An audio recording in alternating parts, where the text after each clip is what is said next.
எல்லாருக்கும் வணக்கம். இன்றைக்கி நான் என்ன பண்ண போகிறேன்னா பீக்கங்காய் கடைசல் செய்ய போகிறேன். அது எப்படி செய்கிறதுன்னு பார்ப்போம். அதுக்கு தேவையான பொருள் பீக்கங்காய், தக்காளி, 2 வத்தல், கொஞ்சமாக சின்ன வெங்காயம், உப்பு, கடுகு, கொஞ்சமாக மஞ்சத்தூள், சீரகம், மிளகாய்த்தூள், அடுத்து கருவேப்பிலை. அதுக்கு பிறகு எண்ணெய் எடுத்துக்கணும். வாங்க எப்படி செய்கிறதுன்னு பார்ப்போம். அடுப்பத்தை வச்சு ஒரு பாத்திரம் வச்சு எண்ணெய் சூடானதும் கடுகு, சீரகம், அடுத்து வத்தல், அடுத்து கருவேப்பிலை, அடுத்து சின்ன வெங்காயம் போட்டு கொஞ்சம் நல்லா வதக்கிக்கணும்.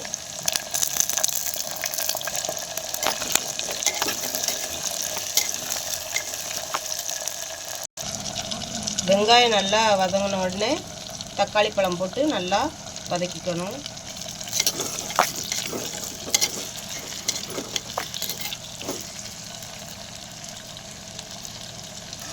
அடுத்து பீக்கங்காய் சேர்த்துக்குவோம். பீக்கங்காய் சேர்த்து நல்லா வதக்கி விடுவோம். நல்லா வதக்கி விட்டு மஞ்சத்தூள்,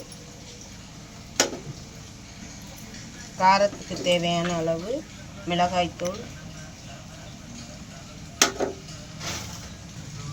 நல்லா வதக்கி விடுவோம்.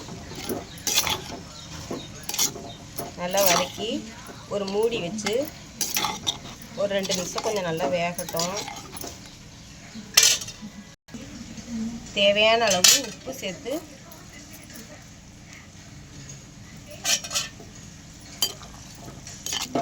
ஒரு கிளறி ஒரு 2 நிமிஷம் மூடி வைப்போம். தண்ணி எதுவுமே சேர்க்கலை. நல்லா கொதிக்குது. அந்த பீக்கங்காயில் இருக்க தண்ணியிலே நல்லா வெந்து வந்துடும். பீக்கங்காய் நல்லா வெந்து வந்துருச்சு. கொஞ்சம் தண்ணியை வடித்து பீக்கங்காயை நல்லா கடைஞ்சிக்குவோம்.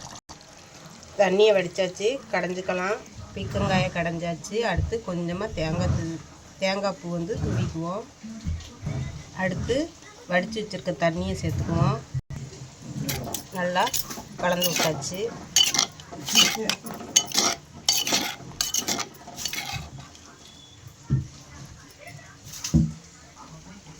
சூப்பரான பீக்கங்காய் கடைசல் ரெடி ஆயிடுச்சு. நீங்களும் இதே மாதிரி செஞ்சு பாருங்கள். ரொம்ப நல்லாயிருக்கும்.